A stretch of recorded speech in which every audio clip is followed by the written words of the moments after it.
Bismillah. Assalamualaikum warahmatullahi wabarakatuh. Alhamdulillah, assalatu wassalamu ala rasulillah. Asyhadu an la ilaha illallah wahdahu la syarika lah, wa asyhadu anna muhammadan abduhu wa rasuluhu la nabiyya wa la rasula ba'dah. Alhamdulillah, Bapak Ibu, kita bersyukur masih diberi kesehatan, kesempatan bisa hadir di puasa yang kedua ya Bapak Ibu ya. Mudah-mudahan puasa kita di bulan Ramadan ini menjadi puasa yang penuh berkah. Amin ya rabbal alamin. Salawat teriring salam mari kita haturkan pada baginda Muhammad sallallahu alaihi wasallam. Bapak Ibu yang berbahagia, pagi ini kita seperti biasa setiap Ahad pertama itu membahas ayat di dalam Al-Quran yang berkenaan dengan rumah tangga ya. Karena kita ini di bulan puasa, bulan Ramadan, ada ayat yang dekat dengan puasa tapi setelahnya bicara tentang rumah tangga, tentang suami istri. Itu surat Al-Baqarah ayat 187. Yang bawa Al-Quran atau aplikasinya di handphone ada, silahkan dibuka. Allah Subhanahu wa ta'ala berfirman, a'udzubillahi minasyaitonir rajim. Uhilla lakum lailatas syiyamir rafathu ila nisaikum. Uhilla lakum, dihalalkan untuk kalian, lailatas syiyam, malam di bulan puasa. Kalau siang kita dari azan subuh sampai azan maghrib kita berpuasa, menahan lisan, menahan mulut, menahan kemaluan dari pembatal-pembatal puasa. Nah malamnya kata Allah, uhilla lakum, dihalalkan, boleh, tidak apa-apa ya. Asyam ar-rafath ila nisaikum ya, boleh bercampur dengan istri, bagi suami kepada istri, istri kepada suami, malamnya boleh ya. Yang sudah nikah, yang belum nikah ya nikah dulu ya Bapak Ibu ya. Nah, ini bolehnya yang sudah nikah gitu ya. Kata Allah boleh, karena dulu Bapak Ibu ada orang beranggapan dulu itu kalau siangnya puasa, malamnya ya tanda kutip puasa. Jadi sibuk dengan ibadah, sibuk dengan habis tarawih baca Al-Quran, habis baca Al-Quran lanjut tahajud begitu ya. Karena Ramadan bulan ampunan, bulan istimewa, amalan kita dilipat gandakan gitu, dosa-dosa diampuni. Jadi ada yang ekstrim sampai malamnya pun maaf urusan dengan pasangan tidak selesai. Karena ada yang diakui atau tidak Bapak Ibu, kita ini kadang karena pemahamannya itu tidak luas, kadang rodo ekstrim ya. Maaf ibu-ibu yang suka mengejar khatam di bulan Ramadan, baca Al-Quran ini kan tidak lebih wajib daripada melayani suami, betul ya? Ini kadang ada ibu-ibu demi mengkhatamkan Al-Quran, urusan suami terbengkalai ya. Suami mau makan, saya mas, aku masih 1 juz. Wah banyak itu Bapak Ibu ya. Nah kadang-kadang lupa ada kewajiban lain yang lebih dari maaf membaca Al-Quran. Nah dulu ada orang-orang yang kalau siangnya sudah puasa, malamnya ngejar baca Al-Quran begitu ya. Jadi urusan dengan istri ini, dengan suami, dengan pasangan, dengan keluarga terhambat karena tadi, karena maaf berlebihan begitu ya, ekstrim. Nah Allah bilang boleh suami istri malamnya ya, boleh, silahkan, sah-sah saja, tidak dilarang. Sebagaimana makan dan minum yang halal itu tidak dilarang di malam hari, maka berhubungan suami istri juga boleh, gitu ya. Allah berfirman setelah itu, hunna libasul lakum wa antum libasul lahun. Nah, sesuai judul kita, hunna libasul lakum, mereka perempuan yang menjadi istrimu itu libasul lakum, pakaian bagi kalian laki-laki suami, wa antum libasul lahun, dan kalian para suami laki-laki pakaian bagi istri. Jelas Bapak Ibu? Yang bilang pakaian itu Allah.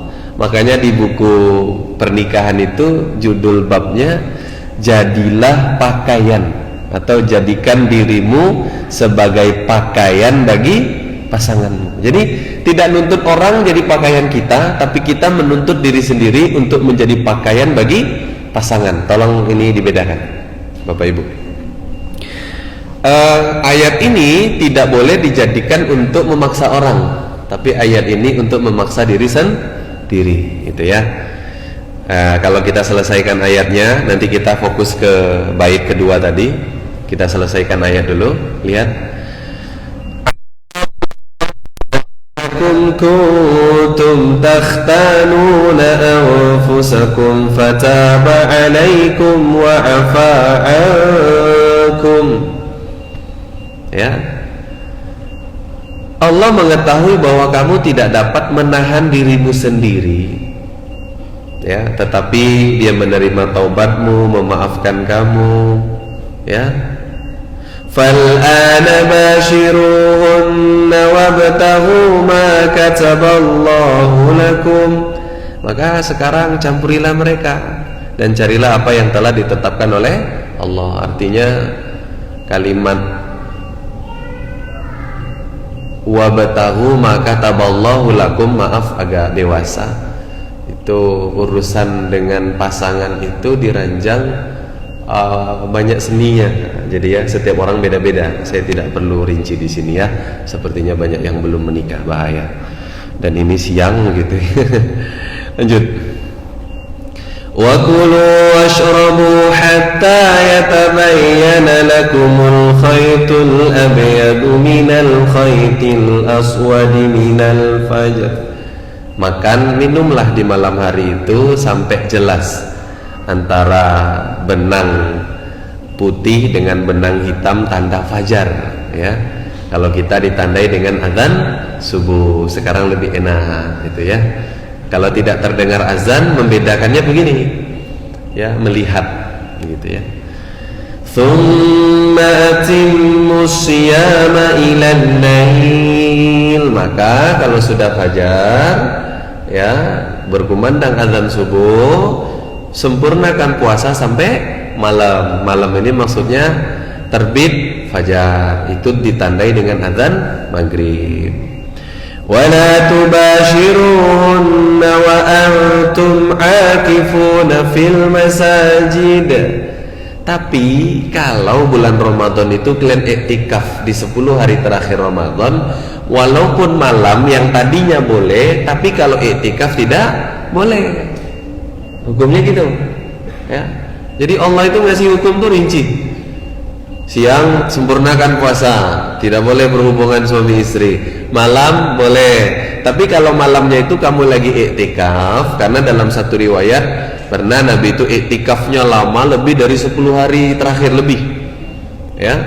Nah itu kalau kita iktikaf di masjid, yang halal berhubungan suami istri tadi di malam hari tidak boleh. Kalau iktikaf, tapi kan saya iktikaf di masjid pakai tenda Ustaz, tetap tidak boleh, paham ya? Tenda saya kedap suara, tetap tidak boleh, paham ya? Kalau iktikaf, karena iktikaf itu dalam masjid, gitu ya. Tilka hududullahi fala taqrabuha. Itu adalah ketentuan dan batasan Allah, jangan didekati. Artinya batasan itu jangan didekati itu gini, maaf. Udah tahu nih kalau lagi iktikaf tidak boleh, nah gitu ya. Tidak boleh berhubungan suami istri. Mendekati batasan Allah itu gimana maksudnya Ustaz? Sama istri mesra-mesraan padahal sedang tikaf, goda-godaan. Kamu cantik banget. Oh, ini bahaya, paham? Ya, nanti syahwatnya begitu kan. Nah, ya dan seterusnya lah. Kita tidak perlu lanjutkan. Pengen tahu lagi, fala taqrabu tilka hududullahi fala taqrabuha. Contoh lain, zina. Mendekatinya apa? Maaf, pacaran. Itu mendekati batasan Allah, jangan didekati. Ustaz, tapi saya kan tidak melakukan zina yang dalam artian hubungan suami istri. Ya, tapi kan kata Nabi, tangan ada zinanya, mata ada zinanya, kan begitu ya? Ya, saya belum pernah lihat orang itu pacaran jalan pakai motor pakai sutro, itu kayaknya belum pernah, paham ya? Ya pakai motor mesti dekat kan gitu ya, makan mesti dekat gitu ya. Jadi jangan didekati. Maka Allah bilang jangan dekati. Batasan Allah tuh jangan dekati. Kalau sudah dibatasi, menjauh dari batasan, jangan mendekati. Itu rumus. Ya, siang kita tuh tidak boleh makan, batasannya nggak boleh makan, nggak boleh minum. Jadi nggak boleh makanan itu taruh di depan, dicium tuh. Nah, ini mendekat, ini hukumnya makruh. Rupanya mencium aroma makanan berkelanjutan. Nasi goreng, telur dadar, soto, sate. Nah, ini makruh, rupanya makruh karena mendekati batasan Allah kalau kita sedang puasa. Makanya Allah bilang, tilka hududullahi fala taqrabuha. Kadzalika yubayyinullahu yattaqun. Begitulah Allah menjelaskan ayat-ayat Allah, ketetapan-ketetapan Allah, pedoman dari Allah, la'allahum yattaqun, agar manusia itu bertakwa. Jadi para ulama sepakat takwa itu dasarnya ilmu. Jadi kalau kita tidak berilmu, maaf, tidak mungkin bertakwa. Begitu ya. Kita fokus ke bahasan kita. Hunna libasul lakum wa antum libasul lahun. Profesor Dr. Buya Hamka ketika menafsirkan ayat ini dalam tafsir ayat ini dengan judul pakaian. Judulnya itu pakaian. Ya. Hunna libasul lakum wa antum libasul lahun. Kata Allah, suami itu adalah pakaian bagi istrinya dan istri adalah pakaian bagi suaminya. Oke. Ini kayak token yang sedang habis ya. Kalau di rumah saya kan bunyi token gitu ya. Tidak lama mati listrik gitu ya. Kita lanjut. Jadi Profesor Dr. Buya Hamka itu buat baju bukan ya, tapi pakaian dalam berpasangan. Nah, berbicara menjadi pakaian bagi pasangan ya. Yang pertama tolong dicatat tebal-tebal, di garis bawah, kalau bisa dilingkari gitu ya. Kita tidak boleh memaksa orang untuk menjadi pakaian bagi kita. Ya. Artinya suami itu tidak boleh maksa ke istri, "Bok, kamu tuh jadi pakaianku." Ya, "Bok, kamu tuh jadi penyejuk hatiku." "Bok, kamu tuh jadi sumber kebahagiaanku." "Bok, kamu tuh jadi penenangku." "Bok, kamu sabar kalau aku marah." Ini rupanya kata para ulama menafsirkan ayat. Kita tidak boleh maksa gitu, tidak boleh. Hadisnya jelas kan? Wanita itu tercipta dari tulang rusuk yang bengkok, dibiarkan tambah bengkok, dipaksa malah patah. Jelas kan? Tidak boleh dipaksa, dibimbing saja. "Kamu kalau nggak mau cantik untukku, aku nikah lagi." Oh, ini tidak boleh rupanya. Ya, tidak boleh rupanya. Jadi kalau ada bapak-bapak beranggapan bahwa laki-laki itu selingkuh, pasti ada alasan. Maaf ya, alasan dalam artian ini membenarkan ya. Saya rasa sesuatu yang salah itu tidak ada alasan yang benar. Oke? Sesuatu perkataan dan perbuatan yang salah itu tidak boleh menggunakan alasan yang benar, mesti alasannya salah. Contoh, orang selingkuh, ada yang bilang begini, "Wah, dia itu selingkuh tuh karena istrinya kurang cantik." Nanti punya istri cantik, selingkuh juga dia.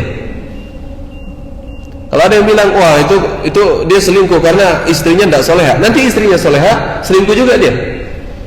Makanya kami ada kisah nyata suami istri yang istrinya ini menjaga penampilan, menjaga badan biar tetap langsing, wajah perawatan di skincare, kemudian rajin kajian, pengurus kajian begitu ya, tidak neko-neko, mengurus anak, tidak macam-macam.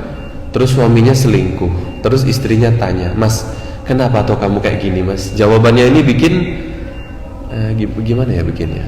Istilahnya netizen itu gimana? Bikin apa istilahnya, adalah pokoknya bikin aneh lah pokoknya. Tahu suaminya alasannya apa? "Kamu tuh terlalu baik orangnya." Ada aneh kan? Tapi istri yang selingkuh dan menggugat cerai suami karena suaminya baik juga ada.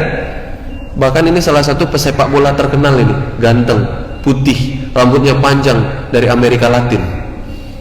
Ya, orang pikir pasangan sempurna lah. Kemudian istrinya minta cerai, pisah mereka. Ya, sekarang mereka nikah lagi. Jadi ditanya, "Kenapa kamu begitu?" "Aku tuh tidak bahagia karena suamiku terlalu baik." Wah, ada dulu. Wah, ada. Nah, balik ke pembahasan kita.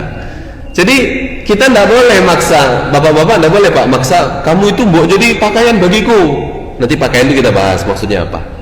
Atau ibu-ibu, "Ya Mas, aku mau terima kamu jadi suamiku, tapi syaratnya satu, kau jadi pakaian untukku." Tidak ada gunanya itu, paham ya?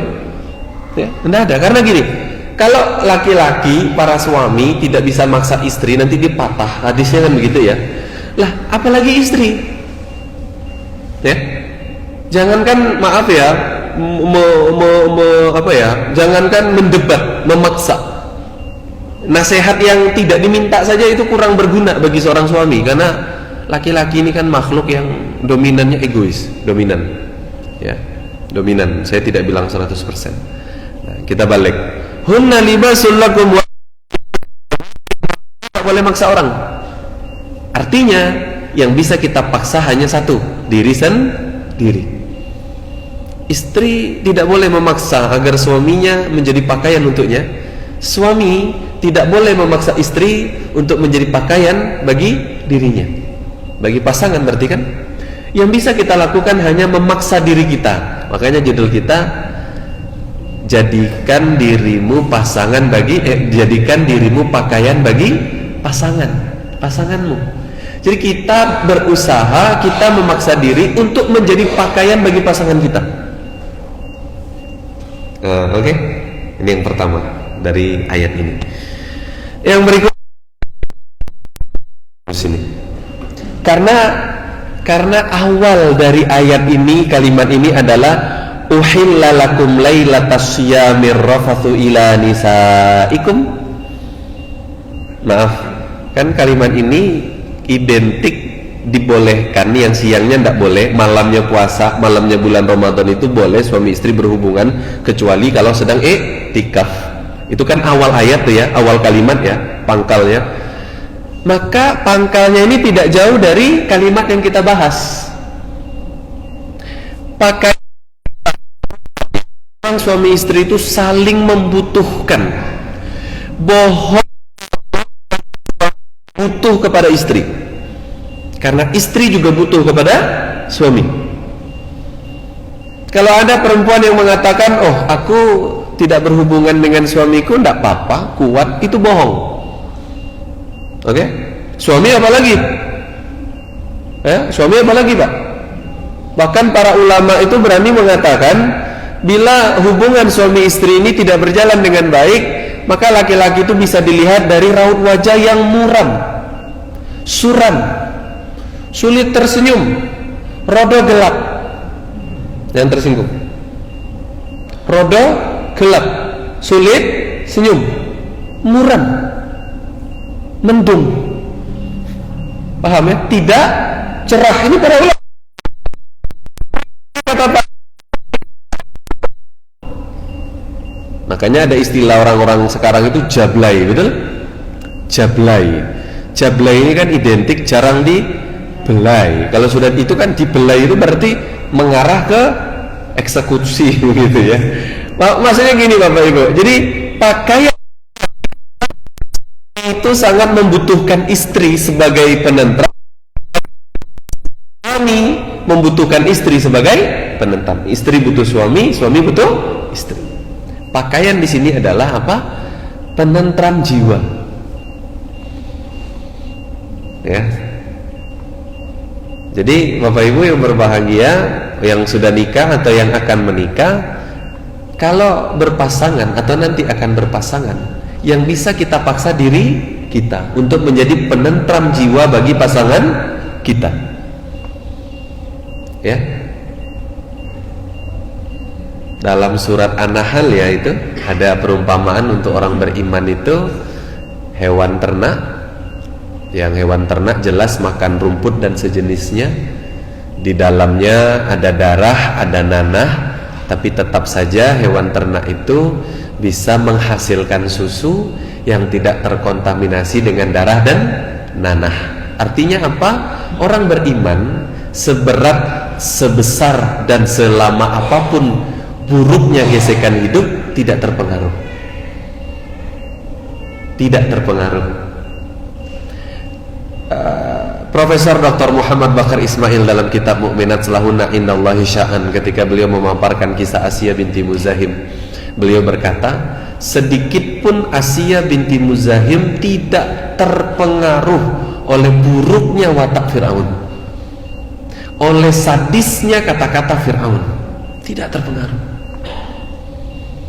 Asiyah binti Muzahim tetap berusaha menjadi istri yang menentramkan suaminya. Subhanallah. Ya.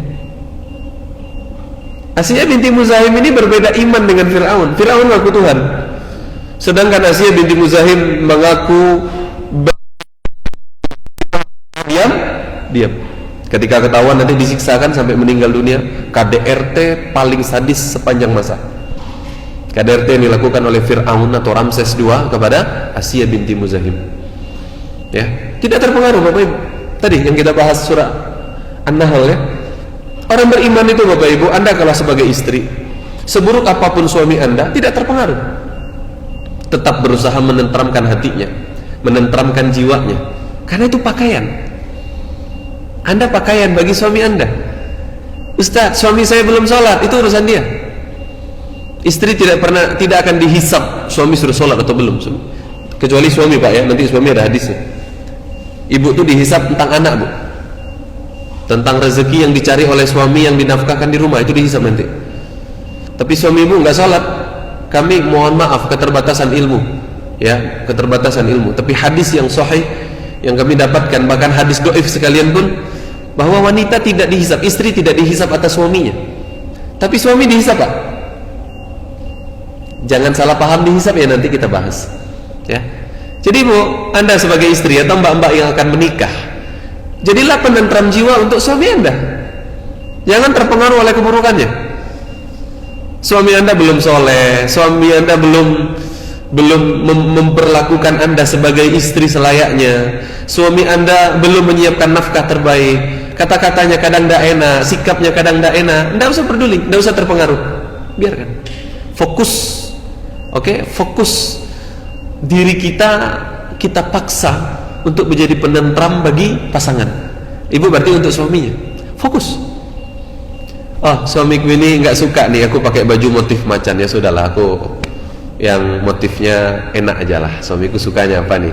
Oh, suamiku suka istrinya tuh pakaiannya, misalkan ya, suamiku suka pakaian aku sebagai istri maksudnya yang polos, ya udah polos. Suka kalem, ya sudah kalem. Oh, suamiku tidak suka tuh aku ngobrol sama cowok yang bukan mahram, ya sudah jangan ngobrol ya. Oh, suamiku tidak suka masukin orang lain selain orang yang dia mau ke rumahku, ya sudah jangan masukin siapapun tanpa seizin suami. Oke? Itu kan menentramkan hati suami, paham ya? Oh, ya sudah, fokus ke anak, karena itu yang menentramkan hati suami Anda, ya kan? Oh, suamiku tuh seneng kalau aku ini nggak dandan, ya sudah nggak usah dandan, ikutin suami aja, nggak usah dengar kata orang. Ya, ini suaminya nggak suka istrinya dandan, tapi karena dipuji teman dia cantik kalau berdandan terus, betul? Menentramkan hati suami ini pakaian. Oke, kita kalau bahas ini panjang banget nanti, paham ya? Jadi bab menenteramkan hati suami bagi seorang istri itu panjang bahasannya. Tapi itu pakaian. Pakaian makna di sini adalah penentram jiwa hati pasangan. Jadi kita hanya bisa memaksa diri kita menjadi penentram jiwa, penentram hati pasangan kita. Ini bab awal kita bahas. Poin kedua ini ibu-ibu sebagai istri atau mbak-mbak sebagai calon istri. Mulai sekarang jangan manja mbak-mbak yang belum nikah nih, jangan manja. Ya, saya punya anak cewek masih kecil. Saya sering bilang ke anak saya begini, nah kamu puas-puasin manja sekarang ya sama bapakmu, sama abah. Nanti kalau kamu sudah nikah, kamu sudah puas manjanya nak, besok jangan manja ke suamimu ya. Manja itu saatnya ada, tapi kamu harus memaksa diri kamu untuk menjadi qurrata ayun bagi suami kamu, agar suami kamu tuh sayang sama kamu. Ya, itu selalu doa itu saya kalau memegang kepala anak saya selalu saya lantunkan itu Bapak Ibu. Saya selalu berharap anak saya itu menjadi kecintaan bagi suaminya, menjadi penyejuk hati suaminya, itu harapan saya. Ya, kalau anak laki-laki saya doanya beda lagi. Ya Allah, pahamkan anak saya agama agar dia adil. Kalau dia cinta sama istrinya, nanti istrinya jadi ratu. Tapi kalau dia tidak cinta kepada istrinya, dia tidak zalim. Karena rumah tangga dasarnya bukan cinta. Paham ya? Kalau cinta, istri diratukan. Kalau tidak cinta, ya istri tidak dizolimi. Itu kan perkataan Hasan al-Basri, betul? Aneh pula ada postingan, siapa bilang meratukan istri? Nggak ada dasarnya. Ada. Ya, paham Bapak Ibu ya? Ini ibu-ibu, bapak-bapak. Pak, ini sama Pak, saya laki-laki, saya suami Pak. Kita hanya bisa memaksa diri kita Pak menjadi penentram hati bagi istri kita Pak. Ya, cuma itu Pak. Ini maaf Bapak ya. Jadi saya memaksa diri saya untuk nerima bagaimana cara istri saya berpakaian selagi menutup aurat. Walaupun mungkin ada 1-2 jenis pakaian saya nggak suka, saya diam saja. Yang nggak suka itu selera ya, bukan bertentangan dengan syariat ya. Paham ya maksudnya ya? Kan tidak suka bertentangan dengan syariat dengan tidak suka selera itu beda, paham ya? Ini contoh, saya posting qadarullah yang interaksi rame. Saya posting tentang Umar bin Khattab yang dia cemburu istrinya sholat berjamaah di masjid. Ya, cemburu Pak. Jadi Umar itu cemburu istrinya sholat berjamaah di masjid. Istrinya sholat berjamaah isya dan subuh. Kemudian Umar bilang, kenapa kamu masih sholat berjamaah di masjid? Kau kan tahu suamimu ini cemburu. Istrinya balik tanya, istrinya pinter. Istrinya ini pinter lah. Kenapa nggak dilarang? Kenapa kok bilang cemburu doang? Jawaban Umar ini keren. Ya aku tidak bisa larang. Uang Nabi bersabda, la tamna'u ima Allahi masajidah. Jangan larang wanita sholat di masjid. Aku tidak bisa larang. Keren. Jadi cemburu tapi tidak bisa larang. Kalau istri bapak ini pengen sholat berjamaah di masjid, kata Nabi tidak boleh dilarang. Pak, bapak mungkin cemburu. Ini tentang selera dan melanggar aturan. Oke? Maaf, tadi misalkan tentang pakaian. Ada yang selera, dia tidak melanggar aturan tapi selera. Oke? Bapak punya selera tentang pakaian istri, tapi dia ini tidak melanggar aturan, tapi istri bapak tidak memakai yang selera bapak. Apa yang kita lakukan Pak? Sudah, tidak perlu protes Pak. Agar tentram hati pasangan kita Pak, agar tenang dia. Oke? Bapak mungkin senang Pak kalau istri bapak itu di rumah saja, ya baca Al-Quran terus, mungkin senang bapaknya begitu tuh sebagai suami. Tapi Pak, istri bapak ini punya teman Pak, kadang sekali-kali dia nongkrong lah sama temennya, sekali lawan. Ini keinginan kita sebagai suami ini dilawan Pak. Jadi kalau kita baca tulisan Buya Hamka ini Pak, seringnya itu kadang-kadang kita harus akui Pak, wanita ini mendapat perlakuan kurang adil. Ya, di saat suami bebas kemana-mana, istri dilarang kemana-mana. Ya, di saat suami punya teman sangat banyak, istri dilarang punya teman. Ini kan bahaya ya. Jadi Bapak Ibu, saya karena saya tidak mau istri saya punya teman laki-laki, saya tidak punya teman perempuan.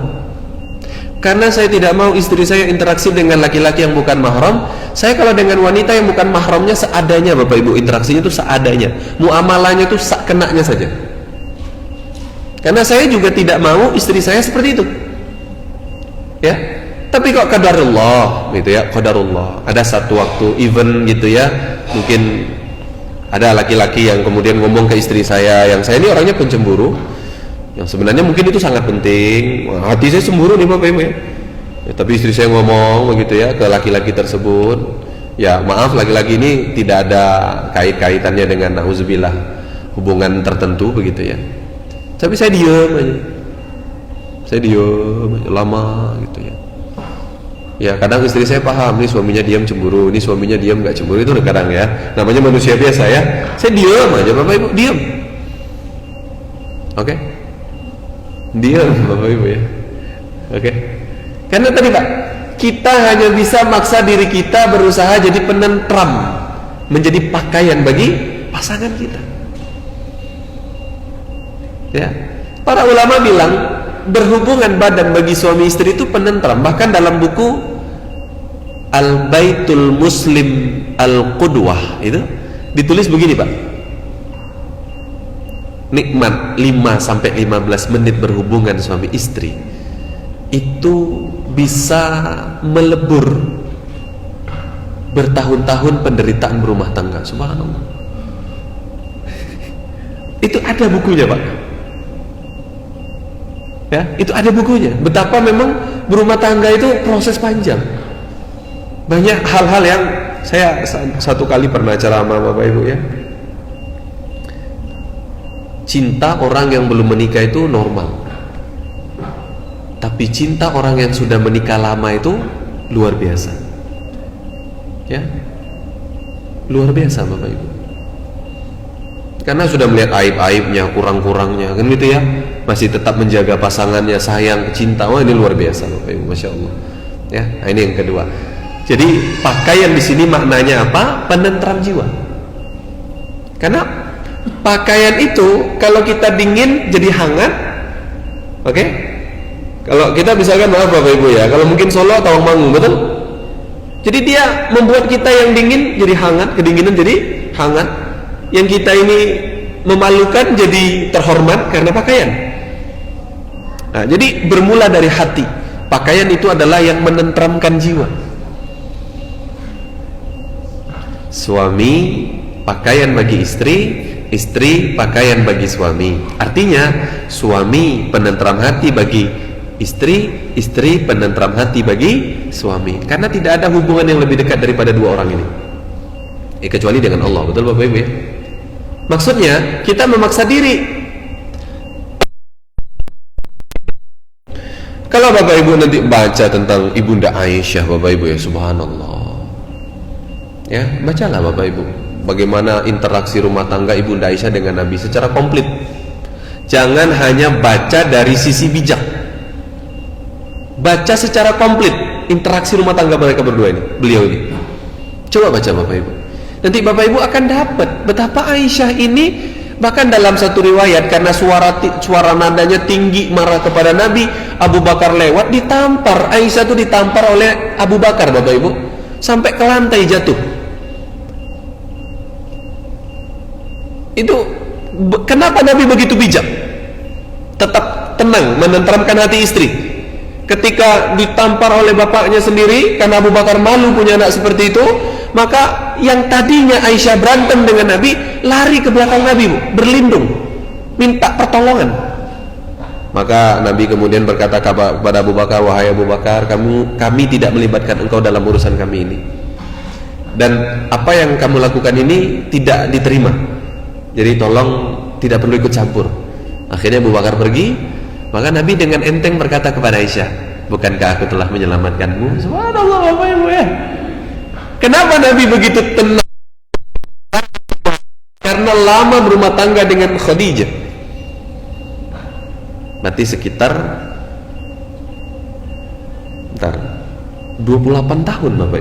26 tahun ya kurang lebih ya. 26-27 tahun kurang lebih. Karena kan Ibunda Khadijah menikah dengan Nabi 15 tahun, baru nanti Nabi jadi Nabi umur 40 ya. Nah, nanti berdakwah di Mekah begitu kan, sampai Amul Hazan Ibunda Khadijah meninggal dunia, betul? Nah, 20 tahun lebih menikah ini Bapak Ibu, para ulama mengatakan Khadijah berusaha menenteramkan hati Nabi yang masih muda kala itu. Ingat ketika nikah Khadijah usia 40, Nabi usia 25 tahun. Nabi masih pemuda kala itu. Sampai terkenal statement ibunda Khadijah. Apa kata ibunda Khadijah? Ketika aku nikah dengan Muhammad, aku tidak pernah memikirkan kesenanganku. Aku hanya berpikir bagaimana Muhammad senang kepadaku. Subhanallah. Pakaian itu penentram hati. Istri berusaha menjadi penentram hati bagi suami, suami berusaha menjadi penentram hati bagi istri. Bapak Ibu?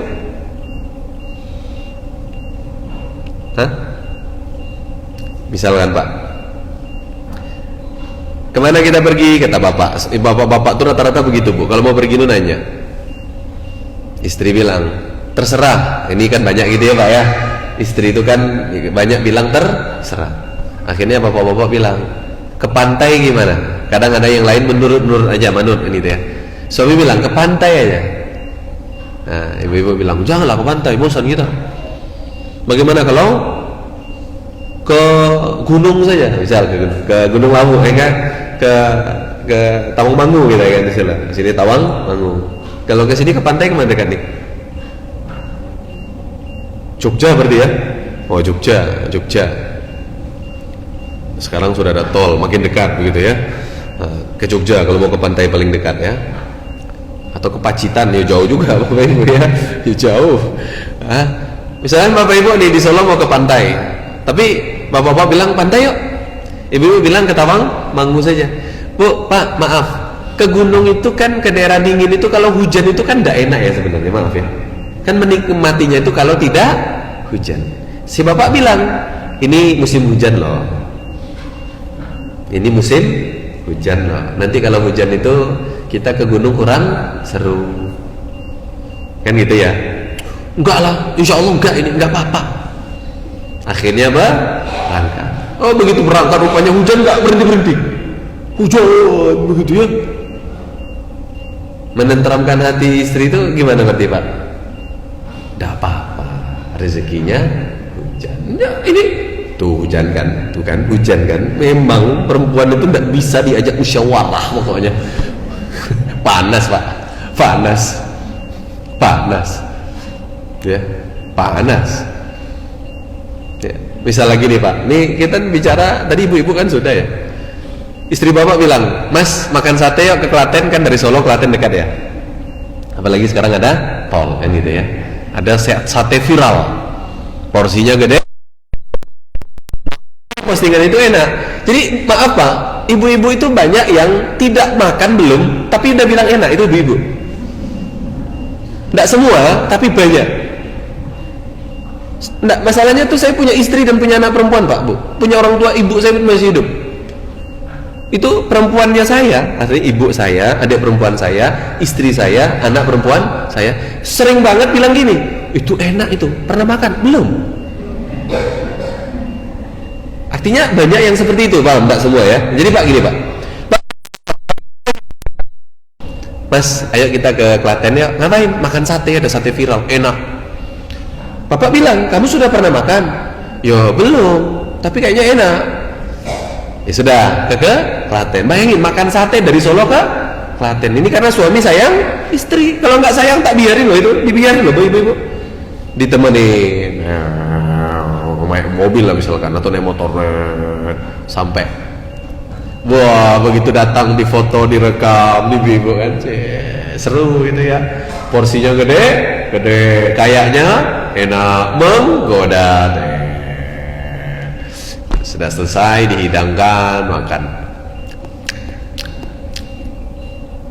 Ya, ada misalkan 6 tusuk, baru 2 tusuk makannya sudah lambat. Jadi Pak harus paham Pak, istri itu Pak kalau sudah lambat makannya Pak, itu biasanya bukan menikmati, pengen bilang nggak enak tapi nggak enak gitu kan. Pekewo, lambat, ngunyahnya sudah semakin lama gitu ya. Terus nawarin, ini tanda lagi nih Pak, tanda lagi nih, Mas mau nambah? Ini tanda mau nambah gitu ya. Biasanya, ndak selalu ya, biasanya. Kok ujung-ujungnya ndak habis? Misalkan bapak habis nih, porsinya bapak habis, istri belum habis, akhirnya nggak habis. Kenapa nggak habis? kenyang karena kan masih malu ya mengakui gitu ya, atau ada yang mengakui Pak udah enak gitu ya. Nah Pak diadem-ademkan, menenteramkan aja Pak, tidak perlu Pak kita maaf ya dibully itu tidak perlu, apalagi disalah-salahin, dimarah itu tidak perlu Pak, ngalah Pak, ya udah tidak apa-apa. Walaupun kita bilang pelajaran sampai 30 tahun nikah Pak begitu terus bener pelajaran begitu kan gini Bapak Ibu, ini hadis Bapak Ibu. Ketika Nabi menerangkan bahwa wanita itu tercipta dari tulang rusuk yang bengkok, dibiarkan dia bertambah bengkok, dipaksa dia patah. Kemudian ada kalimat begini Bapak Ibu, kamu para suami harus bisa tetap bahagia menikmati istrimu dengan segala kekurangannya. Subhanallah, berat ya ibu-ibu, sip pokoknya gitu ya. Tapi kan harus dibimbing, betul kan Pak ya, harus dibiasakan. Ibu-ibu tadi balas loh, kan ibu-ibu dulu loh tadi kan memaksa diri untuk jadi penentram hati jiwa bagi suami ibu. Makanya saya tempatin ibu-ibu di awal tadi Bu, gitu ya. Lihat Khadijah menikah dengan Nabi Muhammad SAW, tidak punya apa-apa. Maaf Bapak Ibu, Nabi ini kan berangkat dari keluarga yang kala itu beliau diasuh oleh Abu Thalib. Beliau bisa memberikan mahar yang sangat banyak itu setelah bekerja dengan Khadijah, betul? Beliau kan bekerja sebagai pegawainya Khadijah. Tapi secara maaf Bapak Ibu, background keluarga bukan dari orang kaya raya. Terkenal Bapak Ibu, sebelum bekerja dengan Khadijah, Nabi itu ngobrol sama paman beliau. Kata pamannya, ini masa makin sulit, cobalah cari pekerjaan yang hasilnya lebih banyak. Percakapan ini didengar oleh Nafisah, sahabatnya Khadijah, disampaikan kepada Khadijah. Khadijah, itu Abu Thalib dan ponakannya itu ngobrol kemarin, aku dengar mereka ini butuh pekerjaan. Yang aku tahu Abu Thalib dan ponakannya ini orang bagus, ini kalau kita rekrut jadi pegawai kita untung nih. Kata Khadijah, rekrut, kalau dia nggak mau dengan gaji biasa, lipat gandakan gajinya. Betul, mau, dan luar biasa keuntungan usaha perniagaan Khadijah berlipat ganda. Beberapa tahun kemudian menikah mereka. Maka Khadijah bilang, begitu aku menikah dengan Muhammad, lihat ibu-ibu ya, aku tidak pernah memikirkan kesenanganku. Coba lihat, aku hanya berpikir bagaimana bagaimana Muhammad senang kepadaku. Masya Allah. Jadi beliau ibunda Khadijah itu memaksa diri agar suaminya tentram kepadanya. Subhanallah. Pelajaran yang Nabi dapat ketika beristrikan Khadijah, begitu Khadijah meninggal dunia, setelah beberapa lama Nabi menikah lagi, itu beliau terapkan ke istri-istri beliau. Saya Bapak Ibu kalau baca riwayat betapa Aisyah ini tipikal istri yang Masya Allah ya, dijamin masuk surga, tetapi manusia biasa beliau ini Bapak Ibu. Walaupun bapaknya seorang Abu Bakar As-Siddiq yang terkenal seperti itu, tapi Bapak Ibu, kalau Bapak Ibu dengarkan ya bagaimana percakapan suami istri berdua ini, Masya Allah, Bapak Ibu ketawa lah pokoknya ya. Yang saya kalau boleh bilang rata-rata ibu-ibu yang modern zaman sekarang tipikalnya rata-rata Aisyah lah pokoknya ya, bukan Khadijah, itu saja ya. Pernah suatu ketika begitu ya, Nabi lagi di rumah Aisyah, yang cerita Aisyah. Terus istri Nabi yang salah satu pintar masak itu kan Zainab ya binti Jahash ya. Dalam satu riwayat lagi Sofia ya, dalam satu riwayat itu Sofia yang saya dapat itu budaknya bawa makanan itu pakai mangkok, makanannya berkuah. Karena cemburu Bapak Ibu, bukan disenggol Bapak Ibu ya, budaknya itu didorong, jatuh, makanannya tumpah, mangkoknya pecah. Dengan santai Nabi bilang kepada tamu, ibu kalian sedang cemburu. Maksudnya jawab Pak, tidak mempermalukan. Masya Allah ya. Akhirnya Aisyah merasa bersalah, ini kafaratnya gimana ini ya? Kafaratnya kamu balas dengan yang sama, kamu buatkan masakan pakai mangkok, ya kirim ke sana sebagai gantinya. Nah selesai Pak, coba subhanallah ya. Nah ini yang pertama, penentram hati, penentram jiwa. Oke, yang kedua itu menutup aib. Nah ini penting ya, menutup aib. Pakaian itu fungsinya menutup aib. Jadi gini Bapak Ibu, ibu aibku. Jangan. Bapak juga tidak boleh gitu, Pak. Kamu itu sebagai istri harus menutup aib suami. Tidak perlu, Pak. Ingat, balik ke poin awal. Satu-satunya orang yang bisa kita paksa itu adalah diri kita sendiri. Padahal kita maksa diri pun kadang sering gagal, ya. Pokoknya Ramadan ini khatam 7 kali, gagal maksa diri, kan. Aku sekarang pengen taraweh di tempat yang khusyuk, yang satu malam satu juz tarawehnya, gagal, kan gitu, ya.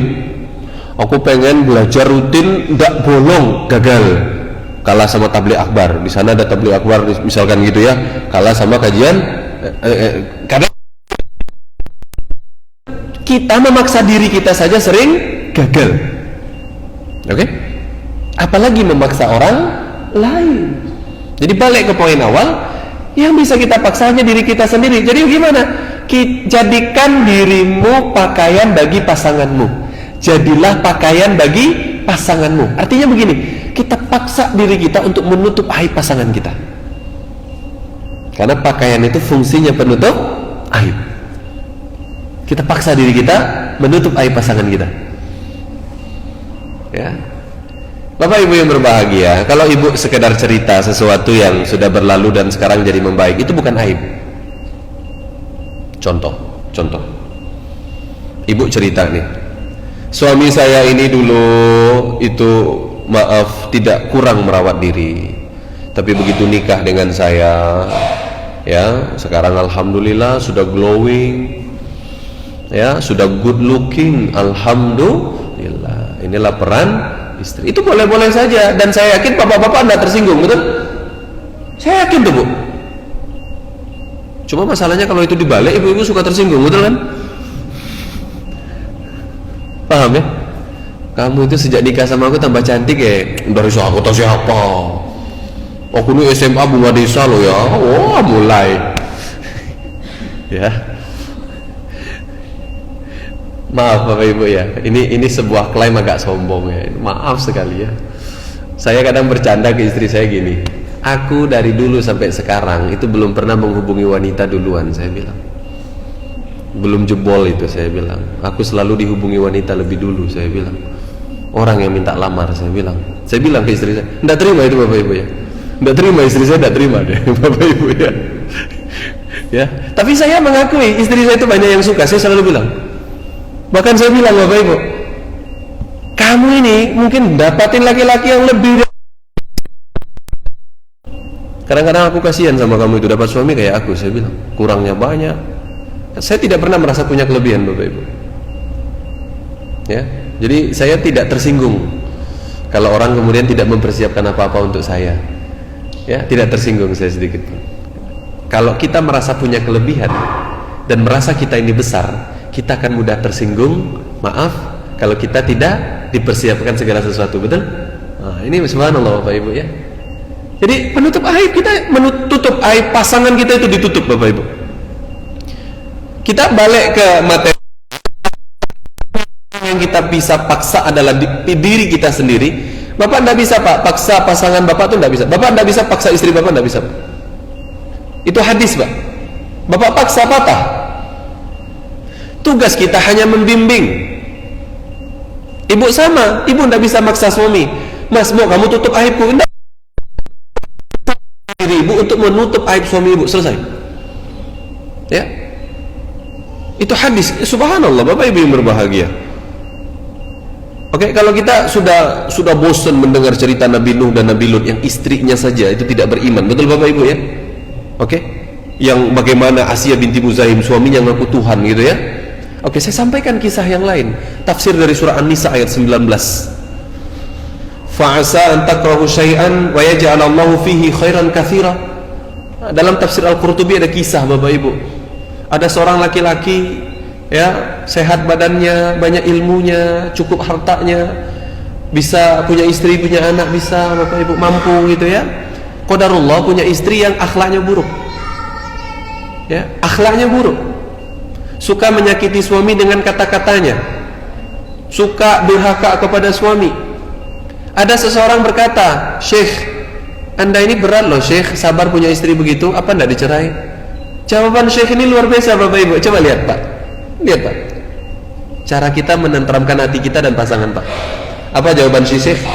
Ana rajulun qad akmalallahu alayya ni'ma bi sihhati badani wa ma'rifati wa ma malakat bi yamini.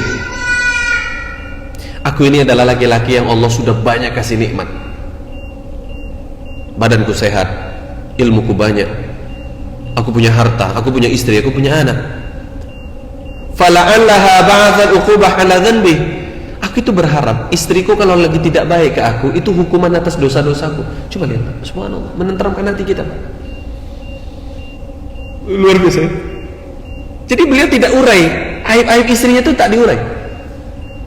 Tapi beliau mengatakan apa? Ya mudah-mudahan itu jadi penggugur dosa-dosaku. Subhanallah.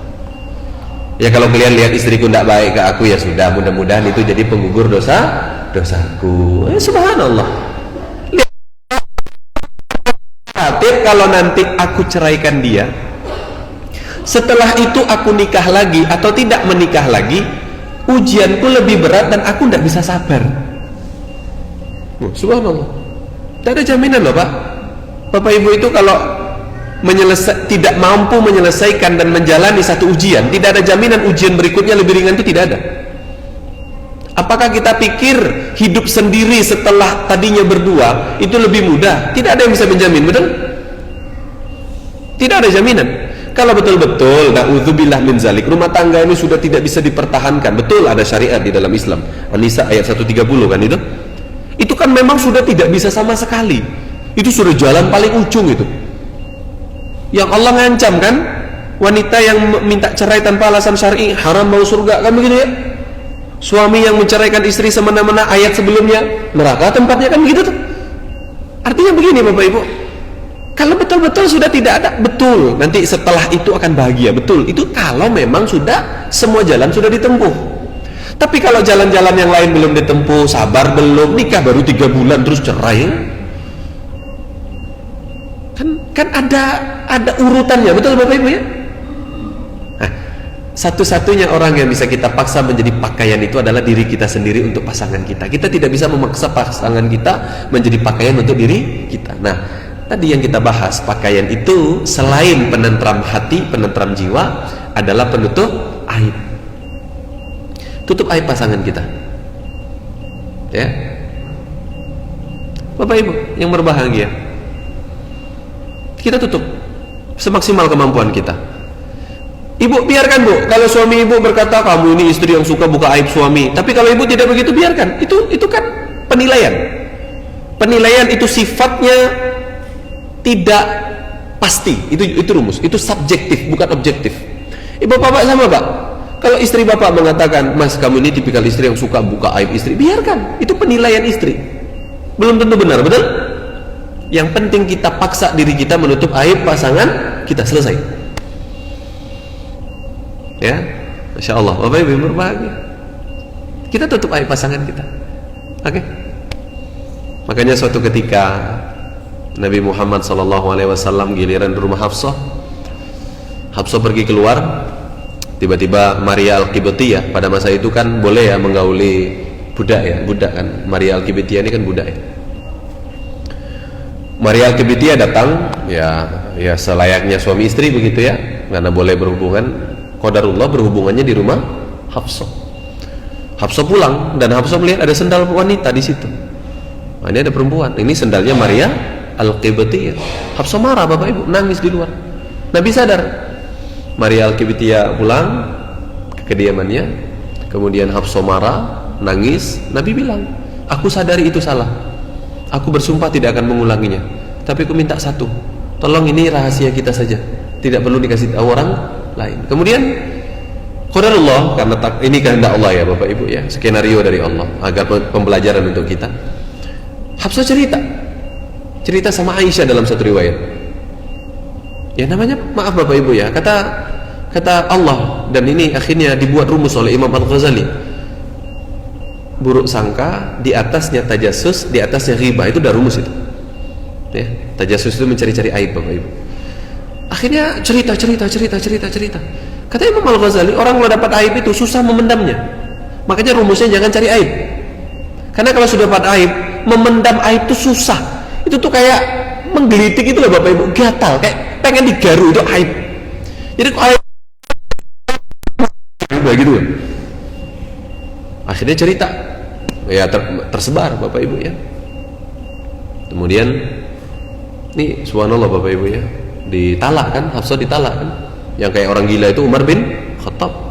Nanti rujuk karena turun firman Allah kan gitu ya, disuruh rujuk karena kata malaikat Jibril, ini nanti Hafsah ini istrimu di surga. Jadi jangan salah Bapak Ibu, Hafsah ini salah satu istri Nabi yang dijamin masuk surga. Tapi coba lihat Bapak Ibu yang berbahagia, kita itu hanya bisa memaksa diri kita. Hatta Nabi Bapak Ibu tidak bisa maksa istri Bapak Ibu. Mau kamu jangan cerita ke orang, cerita. Jadi kalau Bapak Ibu bilang, kalau suamiku soleh, suamiku ini imannya bagus, hafalannya banyak, agamanya bagus, aku bisa kok, tak dipaksa. Maaf Bapak Ibu, embel gedes ya, embel gedes. You know what the meaning of embel gedes? Ya. Oke Bapak Ibu ya, tidak benar itu. Wong Allah aja maksa kita, kita masih gagal betul. Disuruh memberikan sedekah terbaik, tetap apa adanya kan gitu. Disuruh belajar konsisten, tetap belajarnya yang suka-suka, pokoknya cocok belajar, tidak cocok enggak kan itu. Pokoknya bukan kebutuhan tetapi kecocokan kan begitu ya. Hah Bapak Ibu? Jelas firman Allah, lan tanalul birra hatta tunfiqu mimma tuhibbun. Surat Ali Imran surat ke-3 juz ke-4 ayat 92, yaitu lembar sebelah kiri baris paling atas kalau tidak keliru. Allah bilang kamu tidak akan dapat kebaikan sampai kamu infakkan yang terbaik. Gitu tuh. Kalau di dompet ada 150, 20, 10, 5.000, 2.000, harusnya yang keluar yang terbaik. Kalau mampu ya, tetap saja yang keluar 2.000, 5.000. Akhirnya infak kajian minus, kan gitu ya. Lama-lama ngenas. Bapak Ibu yang berbagi. Bapak Ibu. Ya. Oke, penutup aib. Sebentar, saya sambil lihat jam. Sudah sejam kita Bapak Ibu. Saya tambah lagi Bapak Ibu ya. Maaf belum selesai. Ya, berikutnya pakai malah memperindah. Wah, ini bagus. Penentram hati, penutup aib, memperindah. Paksa diri kita agar pasangan kita indah karena kita. Ini penting. Bu, Pak, maaf. Kalau Bapak itu rapi, bersih. Ini saya kenalkan ibu-ibu ya. Ibu-ibu itu dapat nama, percayalah. Hebat istrinya ya. Pasti istrinya perhatian. Pak, betul Pak. Jadi saya keluar itu Pak, jaga betul penampilan Pak. Ya, suatu hari saya waktu itu masih muda, sekarang masih muda ya Bapak Ibu, belum tua-tua amat. Saya ini maaf Bapak Ibu ya, saya ini orang Sumatera yang kampungnya itu kalau bicara itu rodo rock and roll, ngegas. Dan dulu itu kalau ada orang sinis ke saya itu saya sinisin balik Pak. Ya, saya datengin, kenapa? Gitu Bapak Ibu, maaf ini elek, enggak perlu dicontoh Bapak Ibu, ini elek lah. Nah, terus istri saya bilang, Bang, abang itu kan ustadz, dikenal orang. Nanti bagaimana kalau itu jamaah yang kenal abang atau ada orang yang melihat? Nanti abang kan membawa nama agama, Bang. Malu abang. Paham Bapak Ibu ya? Itu awalnya saya bilang, enggak, aku nih enggak terkenal, jadi enggak ada yang kenal. Lah ini Allah punya rencana tuh keren Bapak Ibu. Di mall pada negur, Ustaz. Di rumah makan sama Ustaz, ngajak foto. Tuh kan, abang tuh terkenal, dikenal banyak orang. Jadi nanti kalau orang ngelihat Bang, orang yang tadi ngaji nggak ngaji loh Bang. Paham apa ini ya? Berubah saya. Yang tadinya kalau di klakson orang kencung-kencung saya marah, saya diem sekarang Pak. Agak anggun saya. Ya. Di misu-misu orang tuh saya diem aja Pak sekarang. Di sini orang saya santai ya sekarang lagi. Kalau dulu, apa ini ya Bapak Ibu ya? Pak, jadi gini, kan dengan begitu yang orang lihat dan orang nilai adalah, oh ini istrinya perhatian, ini istrinya bagus. Jadi Bapak Ibu, pasangan kita itu akan indah. Ini memperindah pasangan kita dengan cara apa? Kita sendiri.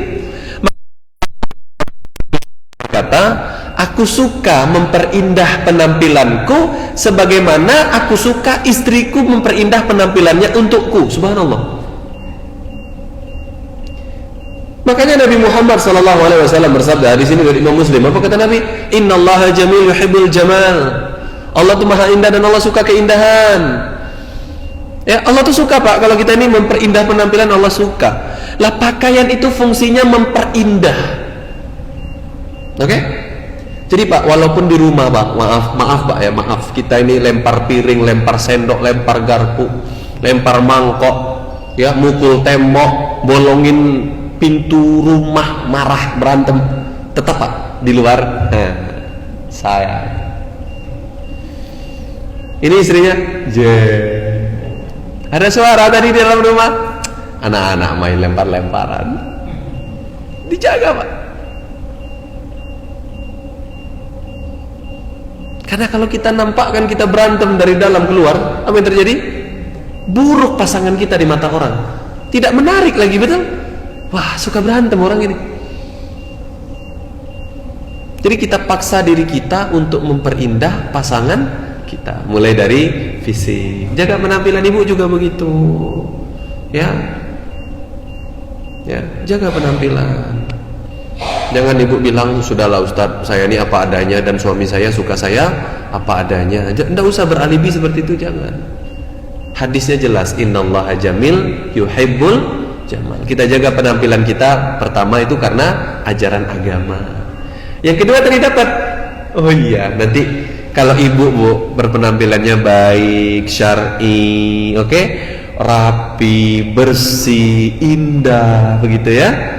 Ini mentang-mentang saya ini syar'i Ustaz, biar orang nggak tertarik sama saya, biarin saya bau terasi, ya, baju saya welek, biar orang nggak suka. Nggak gitu juga, ya. Sederhana itu bukan berarti memprihatinkan, ya. Dijaga, menjaga nama baik suami, agar nama baik suaminya bagus. Ibu, bapak juga begitu Pak, menjaga nama baik istri. Ya, karena istri saya ini, maaf Bapak Ibu ya, karena kami nggak punya cabang di Solo, jadi saya berani cerita lah. Istri saya itu skincare Bapak Ibu, dokter kecantikan, dan dia punya klinik. Jadi saat rame misalkan ceramah tentang apa, oh injek vitamin C itu nggak boleh, misalkan begitu ya, saya sampaikan fatwa. Ini fatwa Bapak Ibu, ulama, bukan ceramah, ini ulama fatwa. Dalam fatwa para ulama, dalam kitab ini, atau kitab fatwa kontemporer, saya punya semua bukunya Bapak Ibu. Itu rupanya apa, injek vitamin C bagi wanita itu hukumnya boleh, kan begitu tuh. Oh rupanya misalkan botox boleh, itu ada fatwanya Bapak Ibu. Bagaimana kalau saya kemudian ceramah, istri saya dokter kecantikan, saya bilang mempercantik diri itu adalah perbuatan mubazir. Bayangkan Bapak Ibu ya, paham Bapak Ibu ya? Kita tidak boleh egois. Oke? Bapak Ibu yang berbahagia ya. Nah, ini yang bisa kita paksa menjadi pakaian itu kita sendiri untuk pasangan kita. Kita jadikan diri kita memperindah pasangan kita. Ya. Makanya tadi Pak, balik ke statement Khadijah itulah. Kata Khadijah kan, aku tidak pernah memikirkan kesenanganku, aku hanya berpikir bagaimana Muhammad senang kepadaku. Jadi gini Pak, Ibu bayangkan Bu, Ibu selalu berusaha agar suami Ibu tuh senang Bu. Itu kan, maaf Bu ya, kan suami Ibu tuh jadi terlihat indah karena senang, betul? Ya, orang kalau senang itu dilihatnya enak, betul? Bayangkan menyenangkan ibu, bahkan di luar kemampuannya, apa yang terjadi? Suami ibu stres gara-gara ibu punya teman anaknya sekolah di sekolah mahal, masuk ke sekolah mahal, ibu maksa pula suami ibu masuk ke sekolah mahal anaknya, sementara suami tidak mampu, betul? Stres. Itu hadis Bapak Ibu, bukan hadis, maaf, ini perkataan ulama. Kata para ulama, nanti di akhir zaman akan ada masa di mana para laki-laki itu stres. Gara-gara siapa? Gara-gara istri dan anak perempuannya yang memberikan beban di luar kemampuan. Sudahlah Bu, kalau suami ibu itu tidak mampu, biarlah masuk sekolah biasa saja. Tidak apa-apa. Tidak ada jaminan masuk sekolah branded itu kemudian nanti jadi orang hebat. Tidak ada jaminan, betul? Kita sesuai kemampuan saja. Lah kalau suami ibu tidak stres, pikirannya enak, oke? Oke, ibu kondisikan diri ibu agar suami ibu bahagia. Dia terlihat bahagia, karirnya nanja, ekonomi makin bagus. Yang senang siapa ujung-ujungnya? Karena ibu sudah berkorban untuk suami ibu. Saya punya bu di kitab La Tahzan for Women ditulis oleh Dr. Ain Al-Qarni itu, ada seorang suami sukses, istrinya sudah sepuh pak. Si suami ini sering ikut kajian ustadz yang sering bicara poligami, dan suaminya sering canda poligami, tapi suaminya ndak poligami. Padahal sering keluar kota, sering kemana-mana, tapi suami ndak poligami. Si ustadz ini penasaran, lah kok bisa? Ditanya kepada si istri, bu maaf, ibu tuh kok nyantai banget sih bu, suami ibu nggak takut dia poligami nanti bla bla bla. Apa kata istrinya pak? Suami saya ndak mungkin poligami. Kenapa bu? Emang suami ibu takut? Ndak takut. Tapi saya yakin suami saya ndak akan poligami. Selesai sampai di situ, si ustadz coba nanya ke si bapak, si suami, pak, bapak ini kan sering ya ikut kajian poligami, sering bercanda poligami, ekonomi mampu, ya, masih sehat, sering keluar kota. Kenapa bapak ndak poligami? Kata si ustadz. Jawabannya ini mantap bapak itu. Ndak mungkin ustadz, saya poligami itu ndak mungkin. Istri saya ini orang yang menemani saya dari awal, yang berkorban untuk saya. Istri saya ini orang yang ngertiin saya Ustaz. Saya kalau keluar kota Ustaz, dari kantor tidak sempat ke rumah, saya bel istri saya telepon istri saya bilang, ma, ini maaf, aku tidak sempat pulang, aku harus keluar kota, aku langsung ke bandara dari kantor ya. Istri saya tuh tidak pernah curiga Ustaz, dia bilang. Istri saya tuh percaya kepada saya. Istri saya selalu bilang, iya mas, hati-hati di jalan, nanti mas sampai ke bandara, persiapan mas sudah kami siapkan. Betul Ustaz, sampai saya bandara, istri saya sudah bawakin koper, sama anak sudah bawakin, nih perlengkapan untuk di luar kota. Selesai, papa hati-hati di jalan. Dan mana mungkin Ustaz saya mau menduakan dia? Subhanallah bapak ibu, seburuk-buruknya laki-laki itu punya hati bu.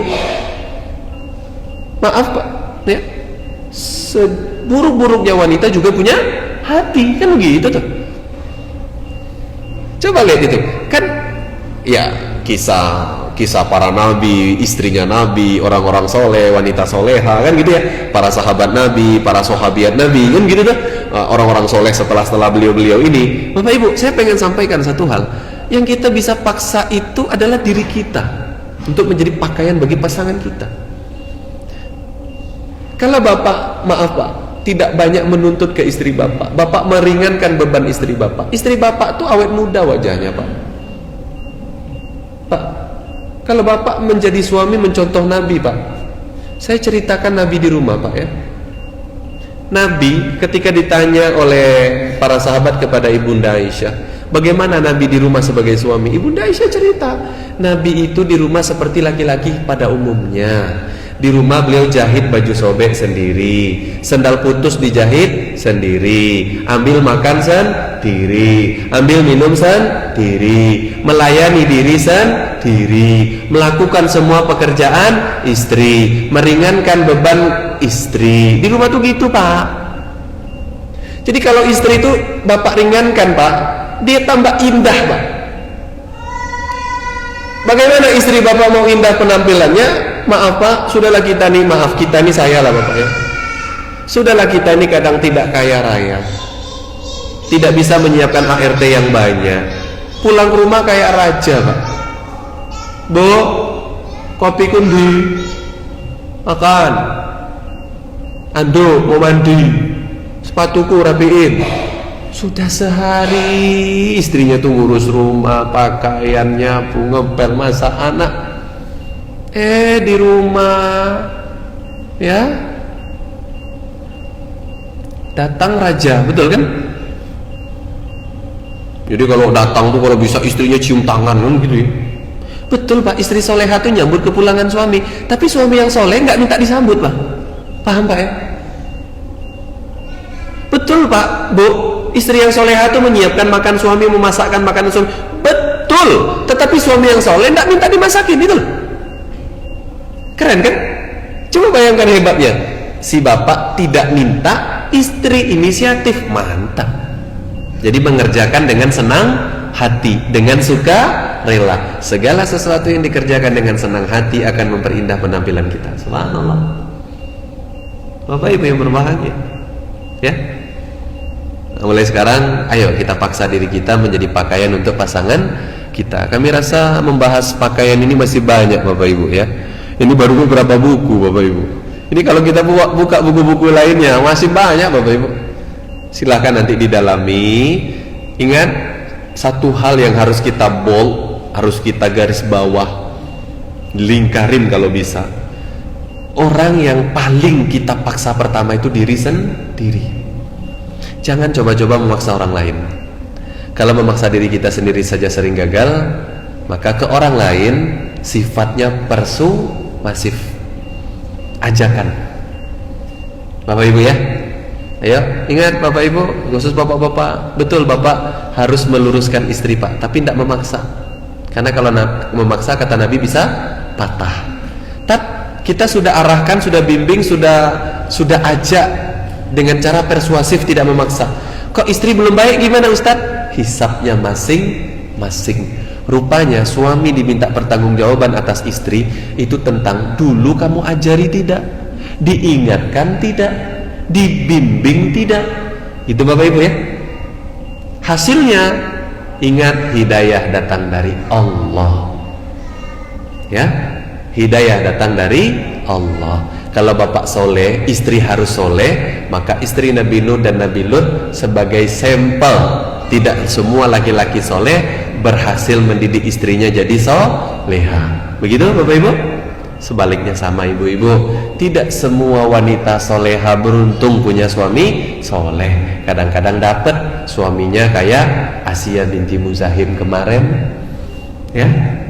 Demikian bapak ibu yang berbahagia, sudah 1 jam lebih materi kita. Setelah ini kita buka sesi tanya jawab. Kalau bapak ibu ada pertanyaan, kami persilahkan, ya. Yang malu bertanya langsung boleh pakai kertas. Mau bertanya langsung ibu-ibu boleh, karena biasanya ibu-ibu jarang malas mencatat, kan gitu ya. Silakan bapak ibu kalau ada pertanyaan. Bapak-bapak mau langsung boleh bapak, silakan. Ibu monggo. Iya. Iya.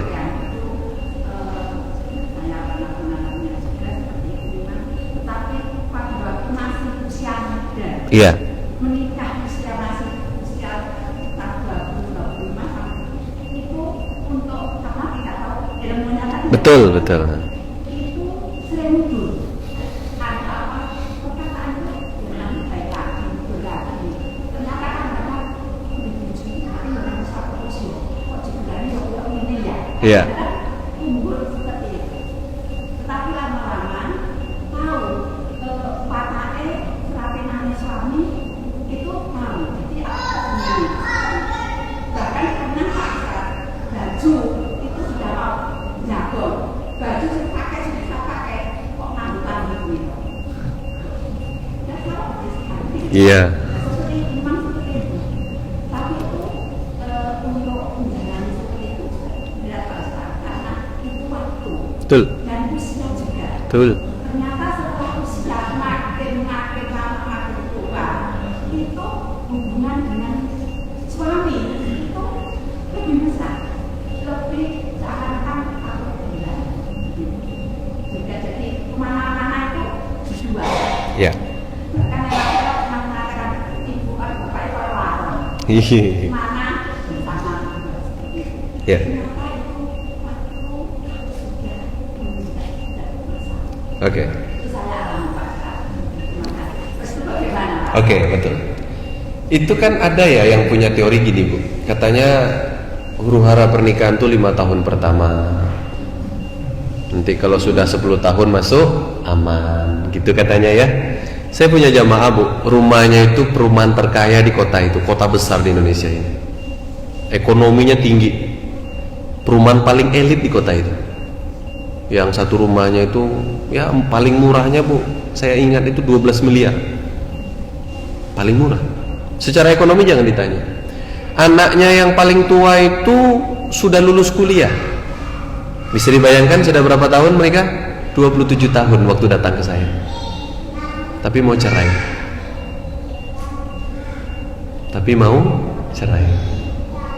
Kalau ada yang punya teori bahwa 10 tahun di atas itu aman, teori ini terbantahkan oleh fakta di lapangan. Banyaknya tak seperti itu. Experience not knowledge. Oke? Pengalaman bukan pengetahuan. Pengalaman adalah sebagai penghias atau penambah pengetahuan. Oke? Paham Bapak Ibu ya? Terus yang pengetahuan itu bagaimana? Tadi ada loh orang itu sejak awal menikah itu bahagia sampai dipisahkan maut, ada. Kita dengar Ibunda Khadijah dengan Nabi Muhammad SAW tak perlu berjalan waktu, betul? Happy saja, betul Bapak Ibu ya, betul? Atau nanti Bapak Ibu baca kisah rumah tangganya Imam Ahmad bin Hanbal misalkan, itu subhanallah ya Bapak Ibu ya. Jadi gini, tapi kalau ada yang mengatakan bahwa kalau kamu ini keturunannya bagus, anak orang soleh, nanti kamu nggak berantem, rumah tangga kamu dijamin baik-baik saja. Lah, rumah tangga Ali sama Fatimah juga ada berantem-berantemnya. Terus gimana ini Ustaz? Setiap rumah tangga itu kondisinya berbeda-beda. Tidak bisa membandingkan satu dengan lainnya. Ya. Oke? Kalau ada para ulama berkata, aku khawatir karena dosaku nanti istri dan anakku terpengaruh. Itu introspeksi diri, betul. Tapi bukan hukum keumuman bahwa kalau istri itu tidak baik itu gara-gara dosa suami. Itu salah itu. Maka nanti bagaimana kita menghukumi Nabi Nuh yang istri dan anaknya kafir? Paham Bapak Ibu? Sebagai bahan introspeksi diri. Paham? Muhasabah boleh. Evaluasi diri. Bapak berevaluasi, Pak. Jangan-jangan kalau aku bikin dosa nanti istri dan anakku bikin masalah. Itu introspeksinya Bapak. Tapi bukan hukum keumuman.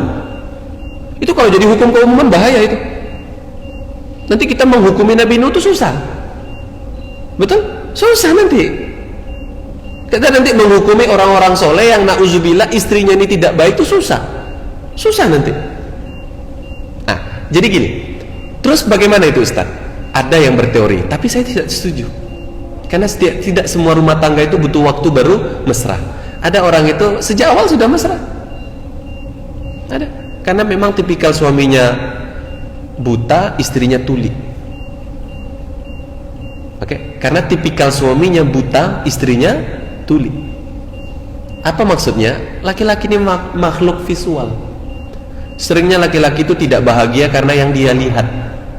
Sementara wanita itu kan makhluk pendengaran. Sering tidak bahagia karena mendengar yang tidak disuka. Jadi mereka dari awal itu bisa enak. Kenapa? Si suami menjaga betul pandangan, si istri menjaga betul pendengaran. Enak mereka. Karena teori tadi bisa jalan. Tapi ada Bapak Ibu, teori ini dipakai ke satu rumah tangga, tidak jalan juga dia. Suaminya buta, istrinya nggak tuli, Bapak Ibu ya. Nah, ada yang buta, Bapak Ibu, tidak jalan. Ada yang suaminya tidak tuli, suaminya tidak, istrinya tidak tuli, suaminya tidak buta. Ya begitu, rumah tangga itu begitu. Ada yang butuh waktu, ada yang langsung, ada yang waktunya setahun, ada yang 2 tahun, berbeda-beda. Makanya tadi ada hadis Bapak Ibu, ini bagus. Setiap kita itu punya timingnya masing-masing. Kalau orang berkata bahwa kerja keras kamu sukses, lah banyak orang kerja keras tidak sukses, betul? Punya modal sukses, banyak orang punya modal raksasa tapi gagal, betul? Jadi teori ini tidak jalan. Terus gimana itu? Ya kembali, karena semuanya diatur by desainnya Allah. Allah yang desain. Ya kalau Allah berkehendak ada orang itu butuh waktu baru mesra, ya dia akan sabar dulu menjalani waktu baru. Jadi kita tidak boleh ngajarin anak berdasarkan pengalaman kita. Kita tidak boleh ngajarin orang berdasarkan pengalaman kita. Kalau ada anak Bapak Ibu itu tidak bahagia berumah tangga, terus kita bilang sabar, itu nanti waktu. Dalam ilmu logika itu cacat logika. Dalam ilmu logika itu cacat logika. Semua akan indah pada waktunya. Nah itu cacat logika.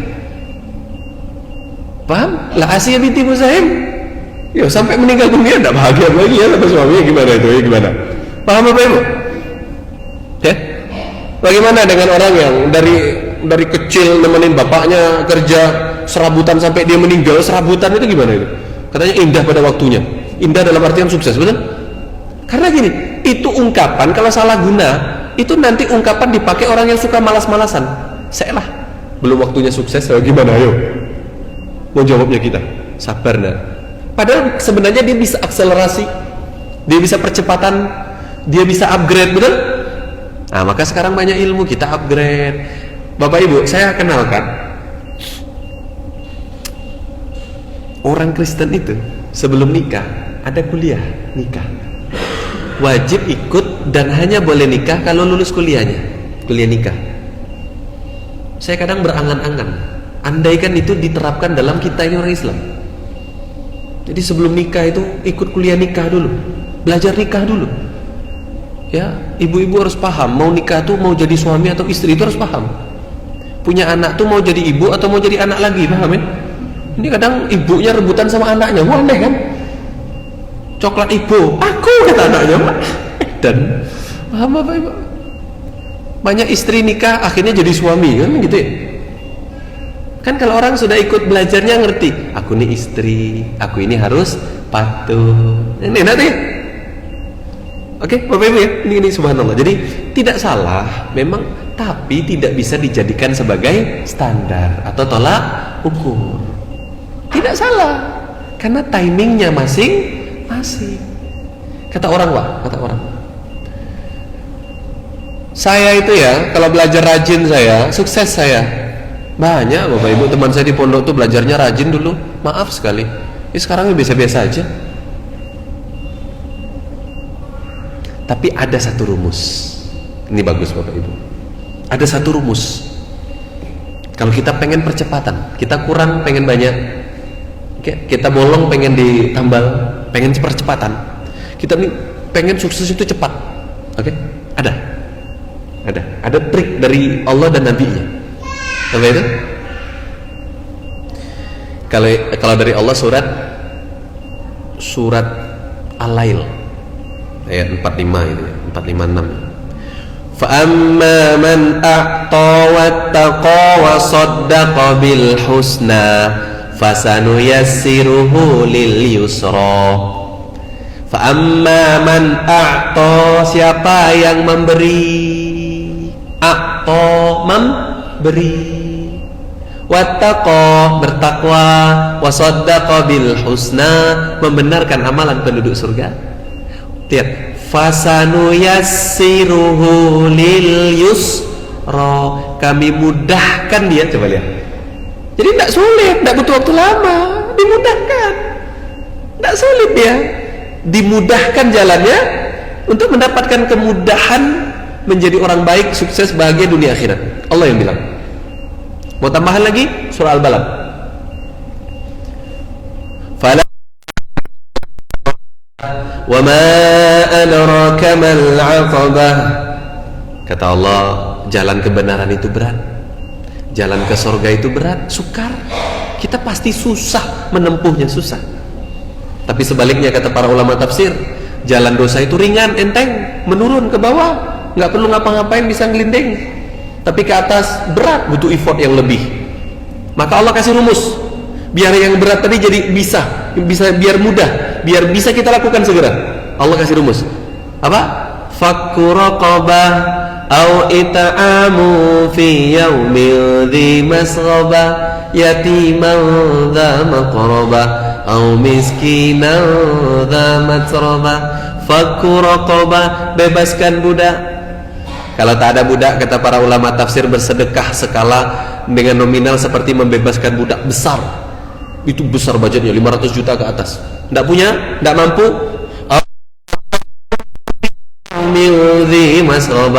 ada bencana alam, musibah, bantu. Orang kebakaran, bantu. Orang kena longsor, banjir, tsunami, bantu. Gunung meletus, bantu. Tidak ada. Yatimau dha maqrabah, cari anak yatim yang punya hubungan kerabat, bantu. Tak ada juga. Au miskinau dha matraba, pasti ada yang keempat ini, pasti ada. Orang miskin bantu. Atau Al-Lail tadi, A'ta, bantu. Jadi rupanya Bapak Ibu yang berbahagia, kalau kita pengen mempercepat mengejar sesuatu yang kita inginkan, maka dalam hadis Nabi Muhammad SAW beliau bersabda, man yassara ala mu'sirin yassarahullahu fid dunya wal akhirah. Orang yang memudahkan urusan orang yang kesulitan, Allah mudahkan urusannya di dunia dan di akhirat. Kita yang susah bahagia, Allah mudahkan bahagia. Kita yang susah mesra, Allah mudahkan mesra. Kita yang susah punya keturunan, Allah mudah punya pasangan, Allah mudahkan punya pasangan. Kita yang susah bersyukur dengan nikmat yang Allah berikan, Allah mudahkan urusan orang yang kesulitan. Makanya Allah berfirman di dalam surat Al-Baqarah ayat 185 itu ya, yuridullahu bikumul yusra wala yuridu bikumul usra. Allah menginginkan kita beragama itu mudah, bukan sulit. Menafsirkan ayat ini kata Nabi, dinullahi yusrun yassiru wa la tu'assiru. Agama Islam itu mudah, permudah, jangan persulit. Ibu punya kenalan baru hijrah, subuhnya kesiangan, dia tanya, aku tadi kesiangan, bangunnya itu jam 6, terus aku sholat subuh, diterima nggak? Oh, nggak sah itu. Subuh itu ya berjamaah di masjid. Ini menyulitkan orang. Paham Bapak Ibu? Jadi ingin tadi biar cepat, tidak nunggu timingnya lama, tidak sulit begitu ya, tidak butuh effort yang bla bla bla bla, bantu orang. Dan Bapak Ibu perhatikan, rata-rata orang yang istiqomah dalam kebenaran dan besar manfaatnya, itu rata-rata manfaatnya untuk orang itu besar Bapak Ibu. Suka bantuin orang, ringan tangan bantuin orang, meringankan urusan orang. Subhanallah ya. Makanya Nabi bersabda, sedekah itu menolak bala, menolak musibah, menolak kesialan. Jadi Bapak Ibu kalau lagi berantem, sedekahlah. Itu saya pernah baca tulisan ulama mensyarah hadis ini.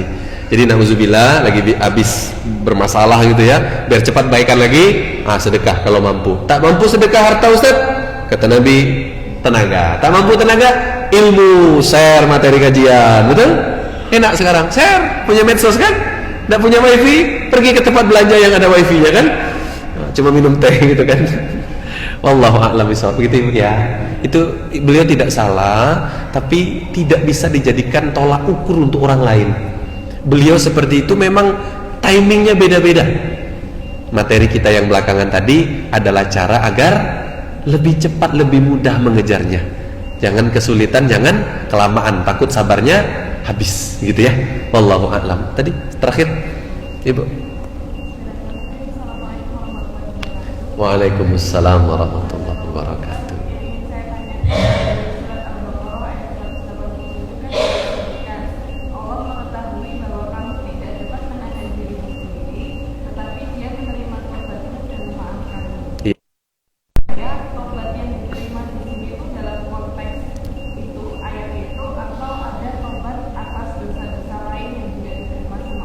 Iya. Terus pertanyaan yang kedua, ini cuma pengen tahu pendapat Ustaz bahwa ada pepatah yang bilang hal yang paling sulit adalah berdakwah dengan keluarga.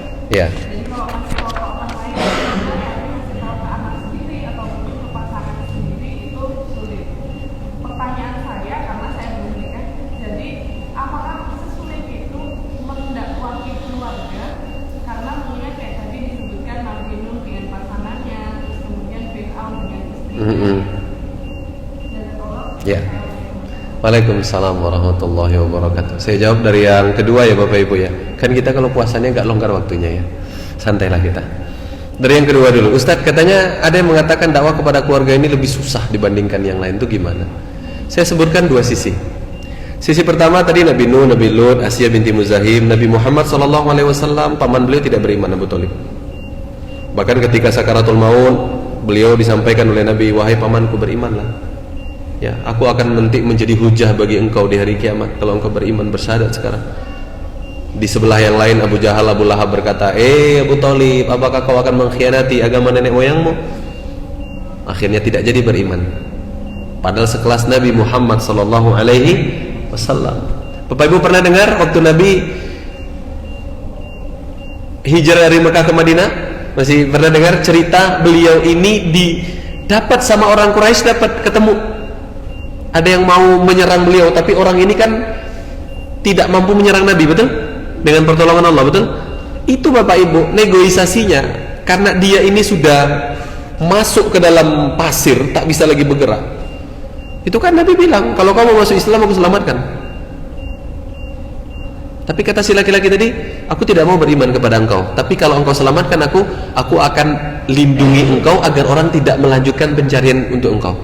Nabi bilang, ya sudah, dibebaskan. Betul, setelah itu tidak ada lagi mencari Nabi, tidak beriman. Jadi kalau maaf Bapak Ibu, saya pengen sampaikan satu sisi ini. Yang sisi kedua, Bapak Ibu harus kenalan. Ada kayak Nabi Ibrahim, anak cucu beliau itu, istri beliau beriman semua, betul? Betul ya? Beriman semua, betul? Ya. Kalau kita mau tambahkan sisi yang pertama tadi, Nabi Adam, maaf ya, membunuh saudaranya sendiri, betul? Masih banyak lagi contoh yang lain. Nah, kalau yang sisi pertama ada Nabi Ibrahim, oke?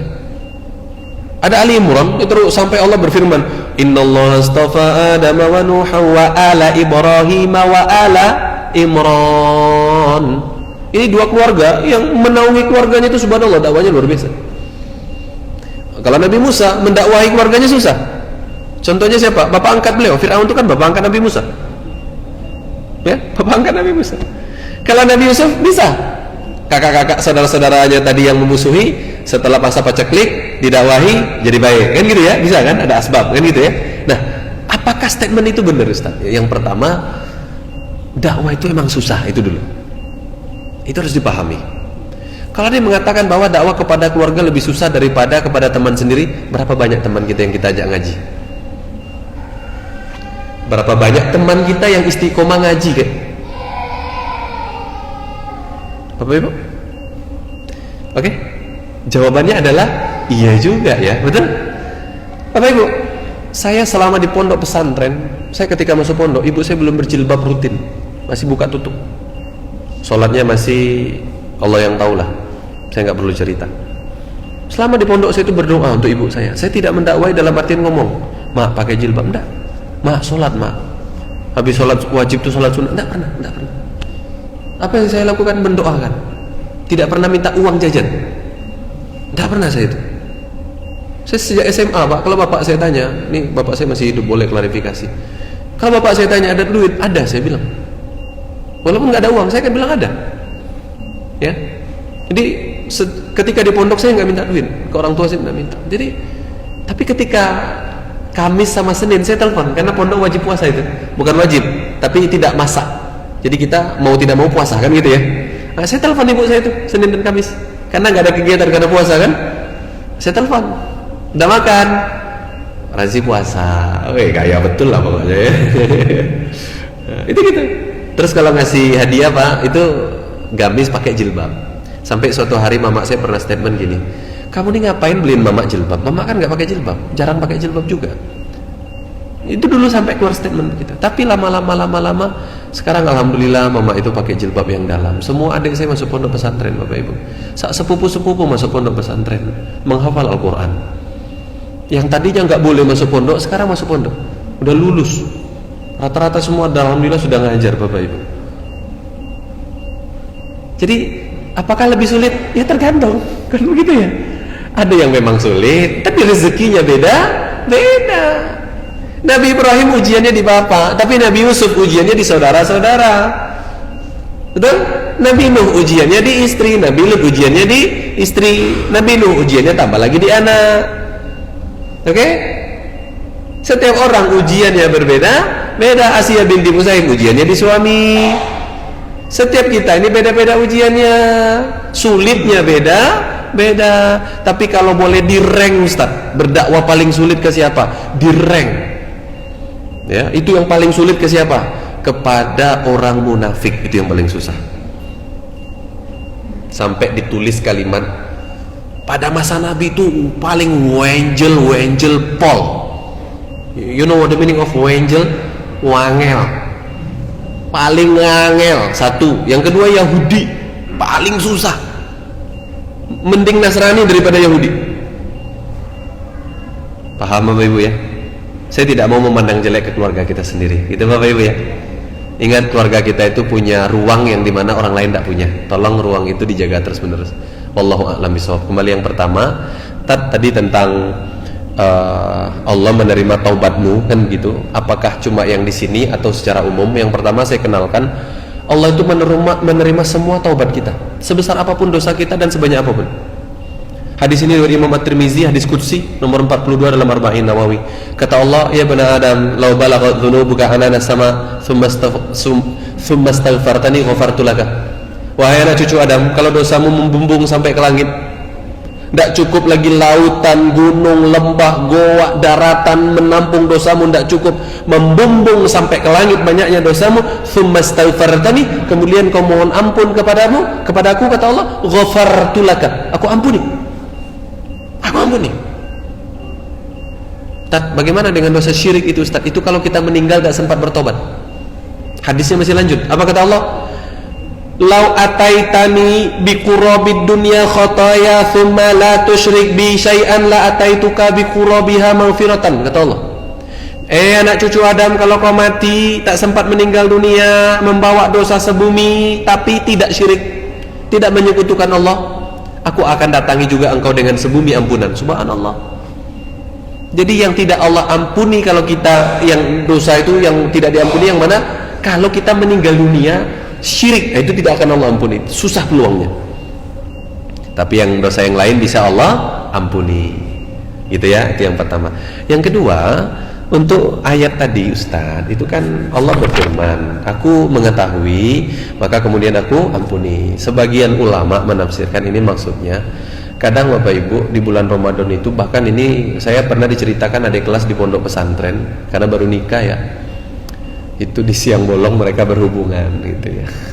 Ada yang seperti itu ya. Jadi kalau orang seperti ini kan ada hukuman nanti ya. Nah, tapi kalau dia bertobat, tobatnya diterima. Allah ngerti Bapak Ibu. Kita tergelincir itu Allah paham. Jadi maaf Bapak Ibu jangan mendefinisikan orang takwa itu tanpa salah, itu keliru. Jelas kok dalam surat Ali Imran ketika Allah berfirman lil muttaqin, satu ayat setelah kalimat ini Allah berfirman, walladzina idza fa'alu fahishah aw zalamu anfusahum dzakarullah fastaghfaru lidzunubihim. Dan orang-orang bertakwa itu adalah orang-orang yang kalau dia tergelincir salah, bikin dosa atau menzalimi dirinya, kemudian zakarullah, kemudian dia ingat Allah, fastaghfaru lidzunubihim, kemudian dia mohon ampun kepada Allah, diampuni oleh Allah.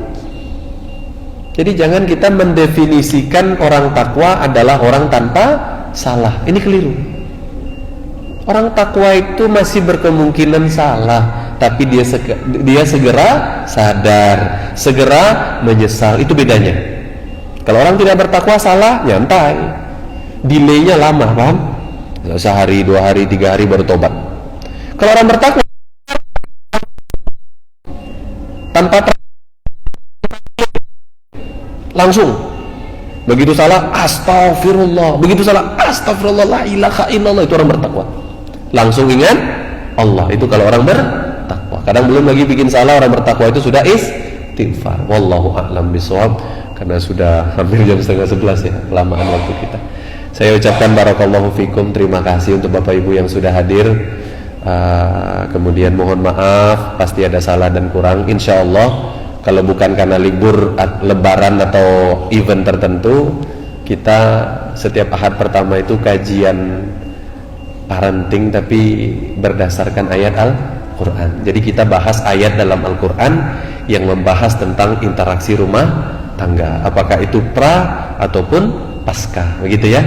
Wallahu a'lam bishawab. Sekali lagi mudah-mudahan berkah untuk kita semua. Mudah-mudahan puasa ini, puasa di bulan Ramadan ini menjadi keberkahan untuk kita dan menjadikan kita lebih baik untuk setelah-setelahnya. Amin ya rabbal alamin.